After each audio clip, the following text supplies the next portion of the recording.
Hello everyone, আজকে খুবই গুরুত্বপূর্ণ একটা টপিক নিয়ে হাজির হয়েছি। সেটা হচ্ছে মাইবিএল অ্যাপের ব্যবহার। অনেকে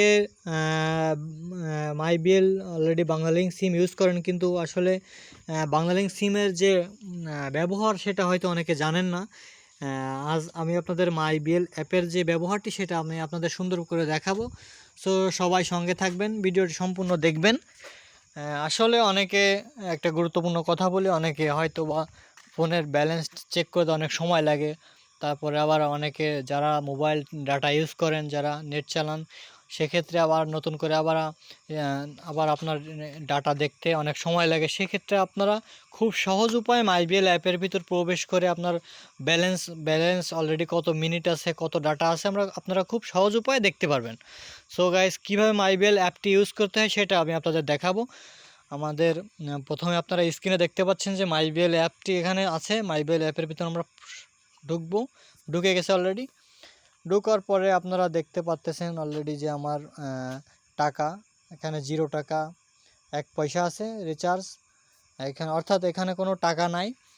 আর নিচে আছে অলরেডি 62 মিনিট 8 সেকেন্ড আছে, SMS নাই, কোনো এমবিও নাই।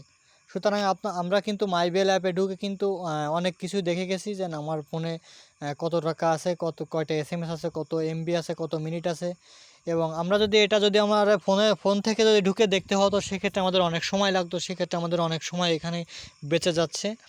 সো গাইস, তাছাড়া আমরা কীভাবে ফোন থেকে কীভাবে আমরা সহজ অল্প টাকায় কীভাবে আমরা নেট কিনবো সেগুলো আমরা দেখতে পারতেছি। এখানে নিচে দেখতে পারতেছেন যে এখানে মিনিট যদি কিনতে চাই আমরা, সেক্ষেত্রে 120 মিনিট আছে, 7 দিনে 74 টাকা, 18 জিবি আছে 7 দিন 149 টাকায়। সো আমরা বিভিন্ন সহযোগিতা পাচ্ছি মাইবিএল অ্যাপ থেকে। সো গাইস, আশা করি সবাই বুঝতে পেরেছেন যে মাইবিএল অ্যাপের ব্যবহার। ভিডিওটি যদি ভালো লেগে থাকে, অবশ্যই লাইক, কমেন্ট, শেয়ার করে সঙ্গে থাকবেন।